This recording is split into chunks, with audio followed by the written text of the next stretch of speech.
안녕하세요. 10-13, 누가복음 12장에서 13장, 누가복음 8장, 마가복음 4장, 마태복음 8장과 연관된 말씀 함께 읽도록 하겠습니다. 누가복음 12장 1절부터입니다. 그동안에 무리 수만 명이 모여 서로 밟힐 만큼 되었더니 예수께서 먼저 제자들에게 말씀하여 이르시되 바리새인들의 누루 곧 외식을 주의하라. 감추인 것이 드러나지 않을 것이 없고 숨긴 것이 알려지지 않을 것이 없나니 이러므로 너희가 어두운 데서 말한 모든 것이 광명한 데서 들리고 너희가 골방에서 귀에 대고 말한 것이 지붕 위에서 전파되리라. 내가 내 친구 너희에게 말하노니 몸을 죽이고 그 후에는 능히 더 못하는 자들을 두려워하지 말라. 마땅히 두려워할 자를 내가 너희에게 보이리니 곧 죽인 후에 또한 지옥에 던져넣는 권세 있는 그를 두려워하라. 내가 참으로 너희에게 이르노니 그를 두려워하라. 참새 5마리가 두 아사리온에 팔리는 것이 아니냐. 그러나 하나님 앞에는 그 하나도 잊어버리시는 바 되지 아니하는도다. 너희에게는 심지어 머리털까지도 다 세신 바 되었나니 두려워하지 말라. 너희는 많은 참새보다 더 귀하니라. 내가 또한 너희에게 말하노니 누구든지 사람 앞에서 나를 시인하면 인자도 하나님의 사자들 앞에서 그를 시인할 것이요 사람 앞에서 나를 부인한 자는 하나님의 사자들 앞에서 부인을 당하리라. 누구든지 말로 인자를 거역하면 사하심을 받으려니와 성령을 모독하는 자는 사하심을 받지 못하리라. 사람이 너희를 회당이나 위정자나 권세 있는 자 앞에 끌고 가거든 어떻게 무엇으로 대답하여 무엇으로 말할까 염려하지 말라. 마땅히 할 말을 성령이 곧 그때에 너희에게 가르치시리라 하시니라.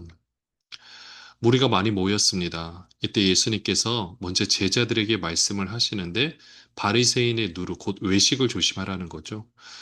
바리새인들은 겉으로 이제 드러나는 모습을 되게 중요하게 여겼는데 그러다 보니 이 누룩은 보이진 않지만은 그 빵을 그 반죽 전체를 발효시킬 수 있는 것처럼 이런 모든 것들이 좋지 않은 영향을 금세 이렇게 미칠 수 있다라는 것을 말씀하고 있습니다. 그러면서 말들을 또 조심해야 되는데요. 우리가 친구들한테 이렇게 너만 알고 있어 이렇게 말하는 것도 결국은 다 알게 된다라고 4절에 예수님께서 내가 내 친구 너에게 말한다라고 하시면서요. 이제는 정말 무서워할 자는 너 눈앞에 보이는 위정자, 정치, 경제 지도자가 아니라 우리의 영혼을 멸할 수 있는 존재가 있다라는 거죠. 그러니까 죽인 후에 육체의 생명은 우리가 위정자도 우리를 죽일 수 있겠지만 그 이후에 우리를 지옥에 던져넣는 권세 있는 자를 두려워해야 한다라는 겁니다. 그렇기 때문에 혹시 힘들고 어려운 앞으로 박해가 다가온다 할지라도 두려워하지 말고 그 상황 가운데서 성령 하나님께서 그 대답할 말을 알려주신다라고 말씀해주고 있습니다.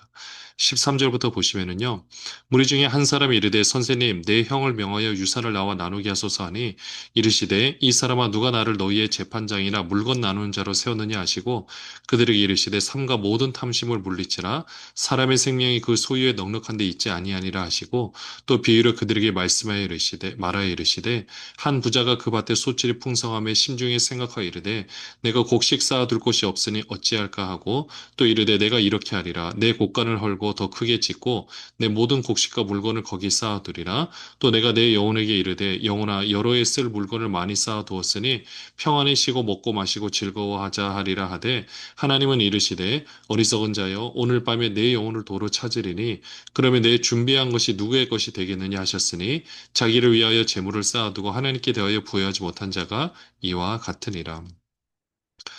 부자 비유를 통해서도 말씀하시고자 하는 거는요. 먼저 어떤 사람이 와서 형을 명해서 형한테 말해가지고 유산을 자기가 나눠달라고 이렇게 말하니까 예수님이 내가 유산 나누는 자로 너희들이 언제 그러니까 내가 그렇게 세움을 받았느냐. 그러니까 이거는 예수님도 하실 수 없는 거예요. 왜냐하면 사람의 욕심이 들어간 거기 때문에 이거는 쉽지 않은 겁니다.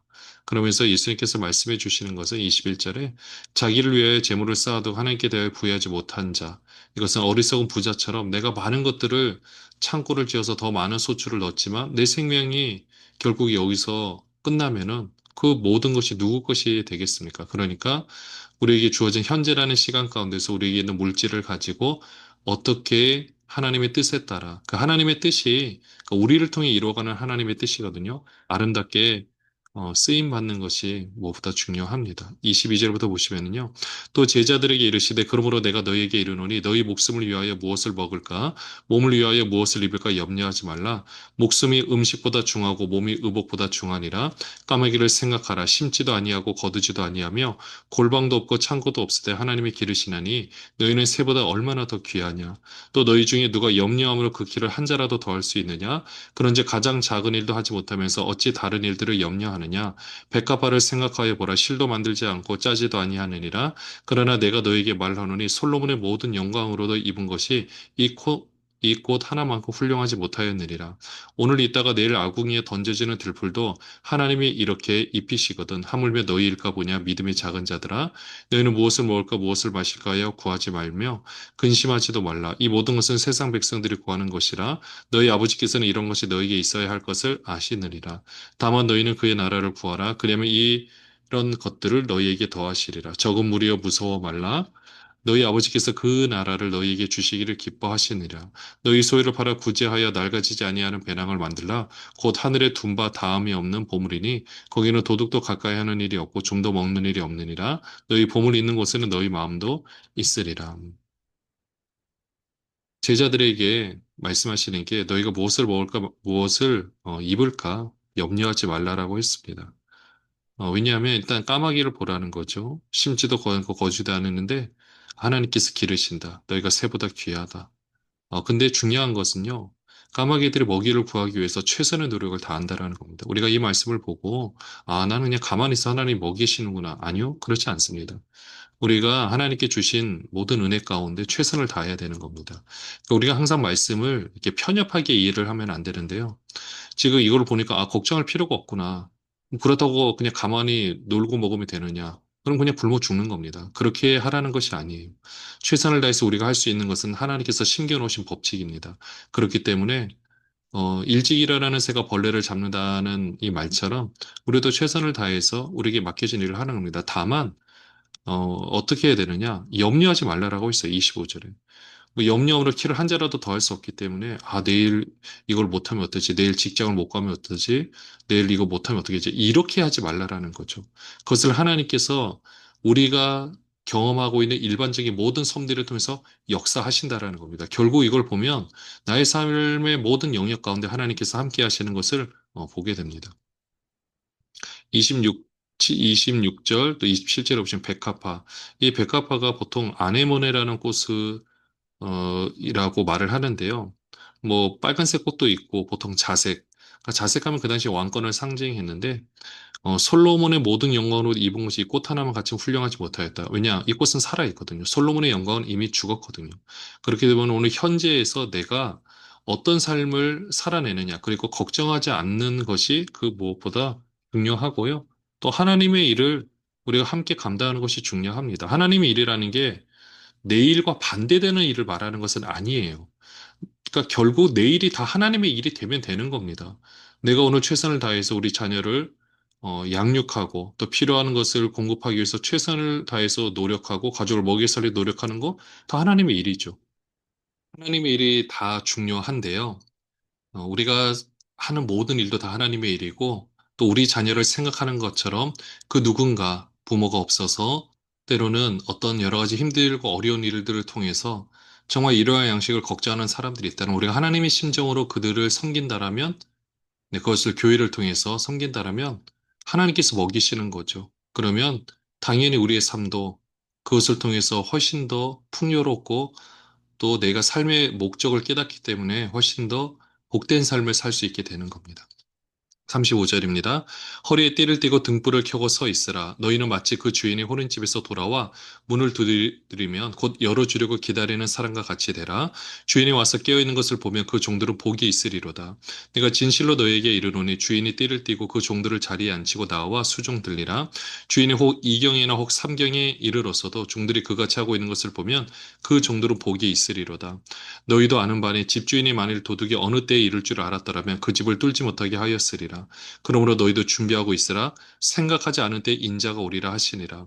베드로가 여짜오되 주께서 이 비유를 우리에게 하심이니까 모든 사람에게 하심이니까 주께서 이르시되 지혜 있고 진실한 청지기가 되어 주인에게 그 집 종들을 맡아 때를 따라 양식을 나눠 줄 자가 누구냐?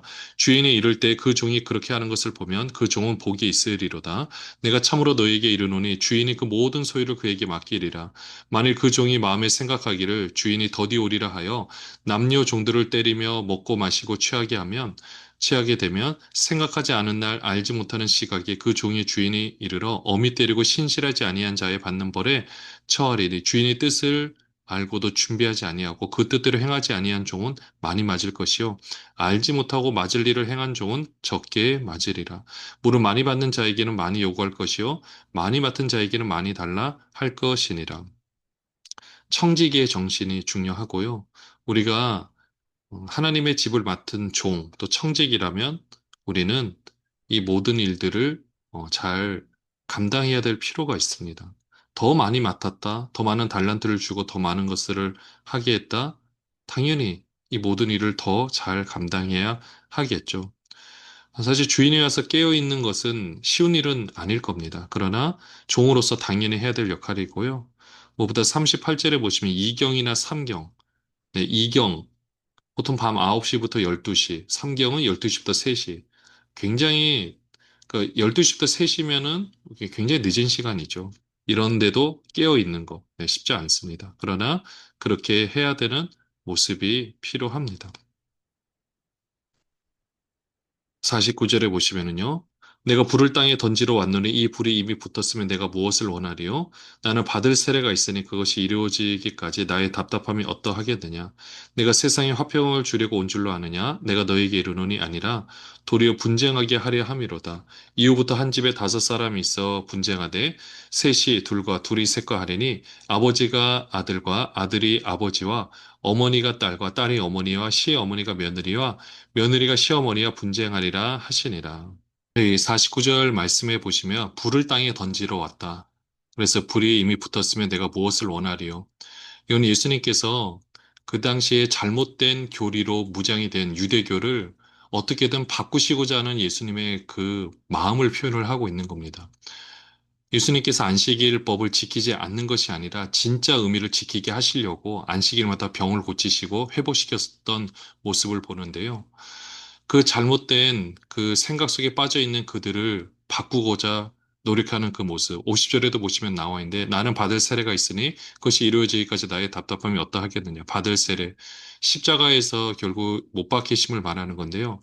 근데 십자가의 못 박힘 때문에 십자가 사건 때문에 나의 답답함이 고통 때문에 답답한 것이 아니라 그것을 통해서 그 전에 어떻게든 이 유대교가 바뀌기를 바라는 마음으로 애를 쓰고 헌신하고 있는데 그렇게 뜻대로 되지 않은 것 같아서 너무 안타까워하는 예수 그리스도의 그 마음을 알 수가 있습니다. 그래서 51절에도 오시면 세상에 화평을 주려 온 것이 아니라 분쟁하게 하려 했다. 왜냐하면 이것을 통해서 깨달아야 되거든요. 처음에는 이것이 말도 안 된다. 어떻게 그럴 수가 있느냐.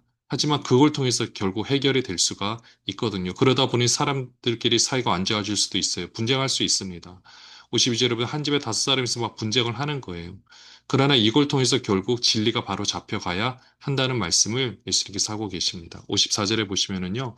또 무리에게 이르시되 너희가 구름이 서쪽에서 이는 것을 보면 곧 말하기를 소나기가 오리라 하나니 과연 그러하고 남풍이 부는 것을 보면 말하기를 심히 더우리라 하나니 과연 그러하니라. 외식하는 자여 너희가 천지의 기상은 분간할 줄 알면서 어찌 이 시대는 분간하지 못하느냐. 또 어찌하여 옳은 것을 스스로 판단하지 아니하느냐. 내가 너를 고발하는 자와 함께 법관에게 갈 때에 길에서 화해하기를 힘쓰라. 그가 너를 재판장에게 끌어가고 재판장이 너를 옥졸에게 넘겨주어 옥졸이 옥에 가둘까 염려하라.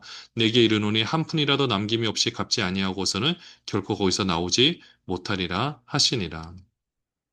시대 모든 상황들을 잘 분간을 하고 또 사람과의 관계 가운데서 먼저 화해하는 것이 중요한 것을 알려주고 있습니다. 누가복음 13장입니다. 1절입니다. 그때 마침 두어 사람이 와서 빌라도가 어떤 갈릴리 사람들의 피를 그들의 제물에 섞은 일로 예수께 아뢰니 대답하여 이르시되 너희는 이 갈릴리 사람들이 이같이 해 받음으로 다른 모든 갈릴리 사람보다 죄가 더 있는 줄 아느냐? 너희에게 이르노니 아니라 너희도 만일 회개하지 아니하면 다 이와 같이 망하리라. 또 실로암에서 망대가 무너져 치어 죽은 18사람이 예루살렘에 거한 다른 모든 사람보다 죄가 더 있는 줄 아느냐? 너희에게 이르노니 아니라 너희도 만일 회개하지 아니하면 다 이와 같이 망하리라. 어떤 갈릴리 사람들이 제물을 드리려고 있다가 아마 그 제단 옆에서 죽다 보니까 그 피가 튀어서 그 제물에 이렇게 섞인 것으로 보여지는데요. 그러니까 이 사람들은, 주변 사람들이 이런 생각했습니다. 아, 저 사람들은 지은 죄가 너무 크다. 그래서 하나님이 저렇게 벌하셨다. 예수님께서 아니라고 하시는 거죠. 회개하지 않으면 너희도 망할 것이다. 이 사람들이 죄가 더 많아서 그런 것이 아니다. 너희가 말하는 인과응보 교리 아니다. 실로암 망대가 무너졌어요. 죽은 18사람이 있는데 이것도 희대의 사건이겠죠? 근데 이런 것들이 그 사람들이 더 잘못해서 그러냐? 아니다라는 겁니다. 너희도 다 회개하자를 망하게 될 것이다. 6절에 보시면은요. 이에 비유로 말씀하시되 한 사람이 포도원에 무화과 나무를 심은 것이 있더니 와서 그 열매를 구하였으나 얻지 못한지라. 포도원지기에 이르되 내가 3년을 와서 이 무화과 나무에서 열매를 구하되 얻지 못하니 찍어버리라. 어찌 땅만 버리게 하겠느냐. 대답하여 이르되 주인이여 금년에도 그대로 두소서 내가 두릅하고 거름을 줄이니 이후에 만약 열매가 열면 좋거니와 그렇지 않으면 찍어버리소서 하였다 하시니라.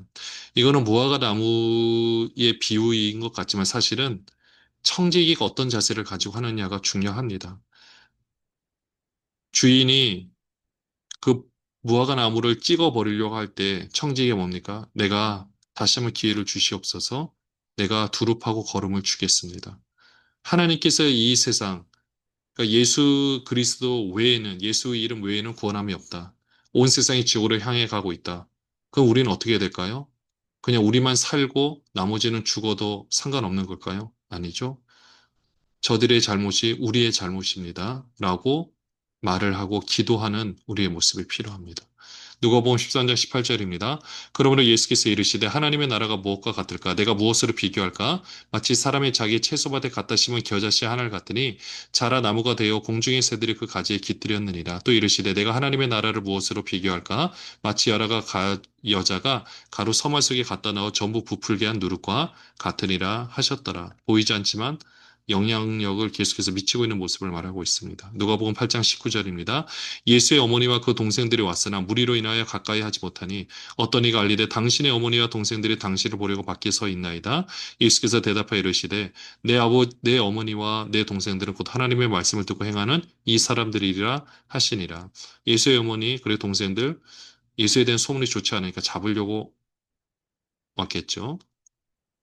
마태복음 12장 46절입니다. 예수께서 무리에게 말씀하실 때 그의 어머니와 동생들이 예수께 말하려고 밖에 섰더니 한 사람이 예수께 여짜오되 보소서 당신의 어머니와 동생들이 당신께 말하려고 밖에 서 있나이다 하니 말하던 사람에게 대답하여 이르시되 누가 내 어머니이며 내 동생들이냐 하시고 손을 내밀어 제자들을 가리켜 이르시되 나의 어머니와 나의 동생들을 보라 누구든지 하늘에 계신 내 아버지의 뜻대로 하는 자가 내 형제요 내 어머니이니라 하시더라.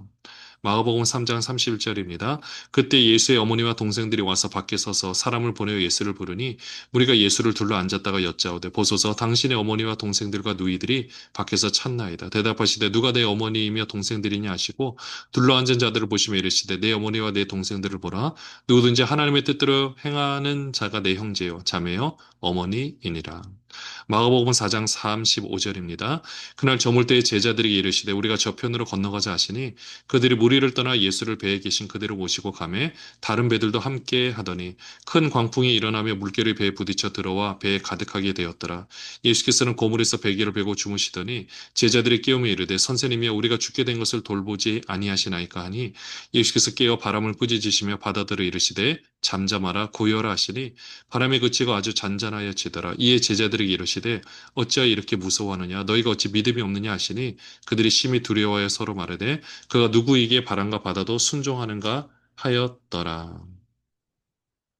지금 예수님은 거라사의 광인을 향해 가고 계십니다. 근데 그것을 사단이 방해를 하고 있는 겁니다. 여기 보시면은 바람과 파도를 일으켜서 이들을 죽이려고 하는 이 모습, 이것도 지금 사단이 할 수 있는 거거든요. 그럴 때 예수님께서는 그것을 향하여서 바로 잠잠하라. 꾸짖으셨어요. 39절에. 이거는 사단에 대해서 꾸짖을 때 하시는 말씀이거든요. 이렇게 해서 꾸짖으시며 잠잠하라. 그렇게 해서 조용하게 됩니다. 우리가 하나님의 일을 하려고 할 때 박해가 있을 수 있습니다. 어려움이 있을 수 있습니다. 환경적으로 아픔이 있을 수 있습니다. 그때 우리가 어떻게 하느냐?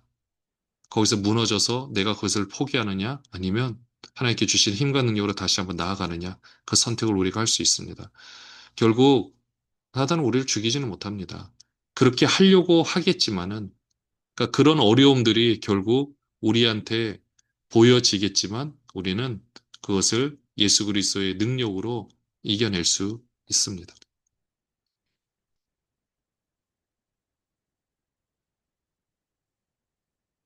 아, 계속해서 마가복음 5장 1절입니다. 예수께서 바다 건너편 거라사인의 지방에 이르러 배에서 나오시며 곧 더러운 귀신 들린 사람이 무덤 사이에서 나와 예수를 만나니라. 그 사람은 무덤 사이에 거처하는데 이제는 아무도 그를 쇠사슬로도 맬 수 없게 되었으니 이는 여러 번 고랑과 쇠사슬에 매였어도 쇠사슬을 끊고 고랑을 깨뜨렸음이러라. 그리하여 아무도 그를 제어할 힘이 없는지라 밤낮 무덤 사이에서나 산에서나 늘 소리 지르며 돌로 자기의 몸을 해치고 있었더라.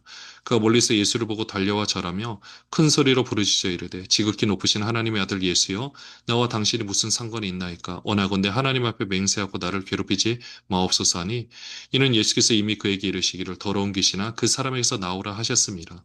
이에 물으시되 내 이름이 무엇이냐 이르되 내 이름은 군대니 우리가 많은 민이다 하고 자기를 그 지방에서 내보내지 마시기를 간구하더니 마침 거기 돼지의 큰 떼가 산 곁에서 먹고 있는지라 이에 간구하여 이르되 우리를 돼지에게로 보내어 들어가게 하소서 하니 허락하신대 더러운 귀신들이 나와서 돼지에게로 들어가매 거의 2,000마리 되는 떼가 바다를 향하여 비탈로 내리더라 바다에서 몰사하거늘 치던 자들이 도망하여 읍내와 여러 마을에 말하니 사람들이 어떻게 되었는지를 보러 와서 예수께 이르러 그 귀신 들렸던 자 곧 군대 귀신 집혔던 자가 옷을 입고 정신에 온전하여 앉은 것을 보고 두려워하더라. 이에 귀신 들렸던 자가 당한 것과 돼지의 일을 본 자들이 그들에게 알림해 그들이 예수께 그 지방에서 떠나시기를 간구하더라.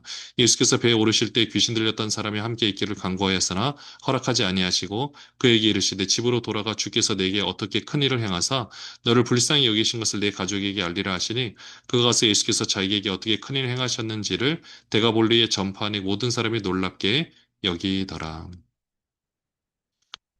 네, 거라사인의 지방에 들어갔는데 그곳은 돼지떼를 키운다라는 것은 유대인들이 있는 곳이 아니라는 거죠. 왜냐, 유대인들은 돼지를 경건하지 않은 동물로 여겼기 때문에 뭐 당연히 먹지도 않고 키우지도 않습니다. 근데 돼지고기가 그 당시 로마 사람들한테 인기가 높았기 때문에 거기서 이제 잘 사육을 해가지고 그 소득을 올릴 수 있는 그런 좋은 아이템이었는데요. 오늘 보니까 이 거라사의 광인 4절에 보시면 여러 번 고랑과 쇠사슬을 메었어도 끊어버리고 고랑을 깨뜨리고 제어할 힘이 없을 정도로 힘이 셌습니다. 근데 이 사람이 그럼 왜 이렇게 됐을까? 우리는 알 수는 없지만 적어도 어떤 일을 이루고자 어떤 뜻을 하다가 그것이 뜻대로 되지 않아 결국은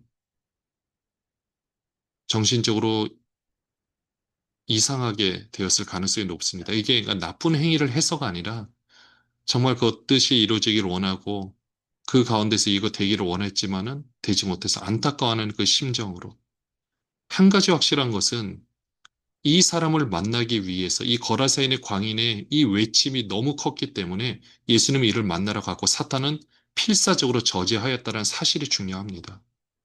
그리고 19절에 보시면 먼저 18절에 예수께서 배우르실 때 귀신 들렸던 사람이 함께 있기를 간구하였으나 여러분들 만약에요 이가 생각하고 고민했던 일들이 하나님 일과 연관이 없었다면 이렇게 할 필요 없고 하지 않았을 겁니다. 단순히 고침받았다고 따를까요? 아니요. 그럴 수가 없습니다. 근데 이에게는 사명이 있어요. 그게 뭐냐 19절에 허락하지 아니하고 그에게 이르시되 집으로 돌아가 주께서 내게 어떻게 큰 일을 행하사 너를 불쌍히 여기신 것을 내 가족에게 알리라 하시니 이게 사명입니다. 그리고 20절에 그가 가서 예수께서 자기에게 어떻게 큰 일을 행하셨는지를 데가볼리에 전파하니 모든 사람이 놀랍게 여기더라. 이게 사명이었습니다. 이 한 사람으로 인해서 그 데가볼리 지방에 예수 그리스도의 그 복음이 전파되게 된 겁니다. 사실 2,000마리나 되는 때가 몰살을 했기 때문에 그럼 주변 사람들이요, 당연히 어떻게 해야 될까요? 보면은 17절에 보시면은 이건 막 고소 고발을 해도 시원찮을 판인데 그냥 예수께서 지방에서 떠나시기를 간구하더라. 이 사람이 회복된 거에 대해서 심정적으로 동의하는 사람들이 있었다는 것을 보여주고 있는 겁니다. 그러니까 함께 어떤 문제인지는 정확히 알 수는 없지만 그 문제를 해결하려고 노력하다가 결국 뜻대로 되지 않아 사람이 미쳐버리게 되고 그런 가운데서 그들도 안타까워하는 마음이 있었는데 하지만 제어할 수도 없고 가까이 갈 수도 없고 근데 이것을 예수님께 해결해 주셨기 때문에 그 2천만 원 되는 그 어마어마한 천문학적인 액수의 손해를 봤음에도 불구하고 네, 이것은 그대로 손해를 감수했던 것을 이렇게 봅니다. 마태복음 8장 23절입니다. 배에 오르심에 제자들이 따랐더니 바다에 큰 놀이 일어나 배가 물결에 덮이게 되었을 때 예수께서는 주무시는지라 그 제자들이 나와 깨우며 이르되 주여 구원하소서 우리가 죽겠나이다. 예수께서 이르시되 어찌하여 무서워하느냐 믿음이 작은 자들 하시고 곧 일어나사 바람과 바다를 꾸짖으시니 아주 잔잔하게 되거늘 그 사람들이 놀랍게 여겨 이르되 이가 어떠한 사람이기에 바람과 바다도 순종하는가 하더라. 또 예수께서 건너편 가다라 지방에 가시며 귀신 들린 자 둘이 무덤 사이에서 나와 예수를 만나니 그들은 몹시 사나워 아무도 그 길로 지나갈 수 없을 지경이더라. 이에 그들이 소리질러 이르되 하나님의 아들이여 우리가 당신과 무슨 상관이 있나이까 때가 이르기 전에 우리를 괴롭게 하려고 여기 오셨나이까 하더니 마치 멀리서 많은 돼지떼가 먹고 있는지라 귀신들이 예수께 간구하여 이르되 만일 우리를 쫓아내시려면 돼지떼에 들여보내 주소서 하니 그들에게 가라 하시니 귀신들이 나와서 돼지에게로 들어가는지라 온 때가 비탈로 내리더라 바다에 들어가서 물에서 몰사하거늘 치던 자들이 달아나 시내에 들어가 이 모든 일과 귀신 들린 자의 일을 고하니 온 시내가 예수를 만나려고 나가서 보고 그 지방에서 떠나시기를 간구하더라. 마태복음에서는 귀신 들린 사람 두 명이 나타납니다. 같은 본문임에도 평행 구절에 보면은 좀 전에 마가복음에서는 한 사람이었는데 여기서는 두 명이 나타나죠. 그렇지만 네, 이게 다른 본문이 아니라 두 명 중에 이 여기서 마가복음에서는 그 한 명을 중점적으로 또 다뤘던 것을 봅니다. 누가복음 8장 22절입니다. 하루는 제자들과 함께 배에 오르사 그들에게 이르시되 호수 저편으로 건너가자 하시매 이에 떠나 행선할 때 예수께서 잠이 드셨더니 마침 광풍이 호수로 내리침에 배에 물이 가득하게 되어 위태한지라 제자들이 나와 깨어 이르되 주여 주여 우리가 죽겠나이다 한데 예수께서 잠을 깨사 바람과 물결을 꾸짖으시니 이에 그쳐 잔잔하여 지더라. 제자들에게 이르시되 너희 믿음이 어디 있느냐 하시니 그들이 두려워하고 놀랍게 여겨 서로 말하되 그가 누구에게 바람과 물을 명하여 순종하는가 하더라. 그들이 갈릴리 마치면 거라사인의 땅에 이르러 예수께서 육지에 내리시며 그 도시 사람으로서 귀신 들린 자 하나가 예수를 만나니 그 사람은 오래 옷을 입지 아니하며 집에 거하지도 아니하고 무덤 사이에 거하는 자라. 예수를 보고 불을 지지며 그 앞에 엎드려 큰 소리를 불러 이르되 지극히 높으신 하나님의 아들 예수여 당신이 나와 무슨 상관이 있나이까 당신의 구하노니 나를 괴롭게 하지 마옵소서 하니 이는 예수께서 이미 더러운 귀신을 명하사 그 사람에게서 나오라 하셨습니다. 귀신에 가끔 그 사람을 붙잡으므로 그를 쇠사슬과 고랑이 메어 지켰으되 그 맨 것을 끊고 귀신에게 몰려 광야로 나갔더라. 예수께서 내 이름이 무엇이냐 물으신즉 이르되 군대라 하니 이는 많은 귀신에 들렸습니다. 무적행으로 들어가라 하지 마시기를 간구하더니 마침 그곳에 많은 돼지떼가 산에서 먹고 있는지라 귀신들이 그 돼지에게로 들어가게 허락하심을 간구하니 이에 허락하시니 귀신들이 그 사람에게서 나와 돼지에게로 들어가니 그 떼가 비탈로 내리더라 호수에 들어가 몰사하거늘 치던 자들이 그 이루어진 일을 보고 도망하여 성내와 마을에 알리니 사람들이 그 이루어지는 일을 보러 나와서 예수께 이르되 귀신 나간 사람이 옷을 입고 정신이 온전하여 예수의 발자 있는 것을 보고 두려워하거늘 귀신 들렸던 자가 어떻게 구원받았는지를 본 자들이 그들에게 이르매 거라사인의 땅 근방 모든 백성이 크게 두려워하여 예수께 떠나가시기를 구하더라. 예수께서 배에 올라가 돌아가실새 귀신 나간 사람이 함께 있기를 구하였으나 예수께서 그를 보내시며 이르시되 집으로 돌아가 하나님이 내게 어떻게 큰 일을 행하셨는지를 말하라 하시니 그가 가서 예수께서 자기에게 어떻게 큰 일을 행하셨는지를 온 성내에 전파하니라. 이 거라사인의 광인 그렇게 해서 하나님의 복음을 전하는 자로 귀하게 쓰임을 받았습니다. 사람이 할 수 없는 것을 하나님께서 하시고요. 우리 모든 상황들을 하나님께서 바꾸실 힘도 있고 능력도 있고 그러기에 오늘 우리 현재를 살아가면서 정말 우리가 해야 될 것이 무엇인지 나를 위해서 살아갈 것인지 아니면 나와 남을 위해서 살아갈 것인지 물질을 나만 위해서 쓸 것인지 남을 위해서 쓸 것인지 다시 한번 생각해보고 고민해보는 모두들 되시기를 바랍니다. 기도하겠습니다. 하나님 아버지, 그 한 사람의 외침이 그 어떤 외침보다도 컸습니다. 하나님 그렇게 찾아가셨습니다. 모든 사람이 마찬가지입니다. 지금 우리의 그 큰 외침을 외면하지 않으시고 함께 하심을 바라봅니다. 성령 하나님께서 인도하여 주시고 역사하여 주시고 함께하여 주시고 새롭게 하여 주시옵소서. 예수 그리스도의 이름으로 기도합니다. 아멘.